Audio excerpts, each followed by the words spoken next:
Jennifer Maia and Manon Fiorot. Now, as much as I've put so much faith in Jennifer Maia to be able to utilize her skills against good strikers like a Katlyn Chookagian, she just doesn't do it.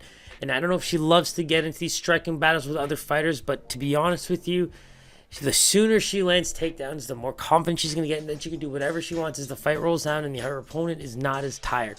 But in the outset of the morning, when you're walking around and this is what you need to do, it's going to be a tough go.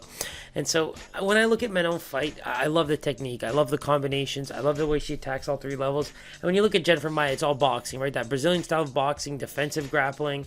But we need her to push the pace. We need her to get in there and make this fight a dogfight if she wants to stick around in the UFC. Her biggest problem is not really having that hustle and just, falling behind, especially in, these technical striking fights. That's where Jennifer Maia has struggled before. The kicks, I think, for Manon are going to be the biggest problem. And, it's just a really hard fight to give Maia any bump, because in the past, I'm going to say her last few fights you've watched, a lot of people would be like, all she really needs is this game plan to utilize that jiu-jitsu or take the fight to the ground, and she just chooses to stand and bang.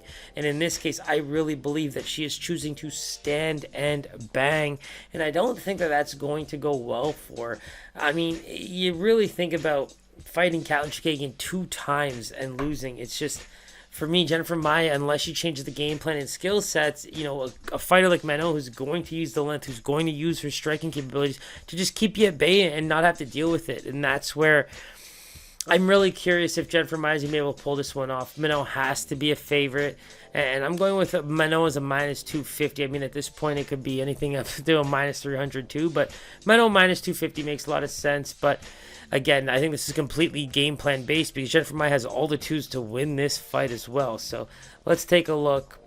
Jennifer Maia plus 190, now as high as a plus 240. Manon minus 225, now as high as a plus 330. That line is massive. I don't know if there's enough value on Manon. There might be as a parlay piece.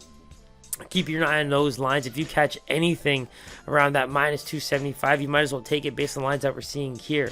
So without further ado, thank you so much for watching. Subscribe. Don't forget to like, and we'll see you soon at SookyMMA. Peace.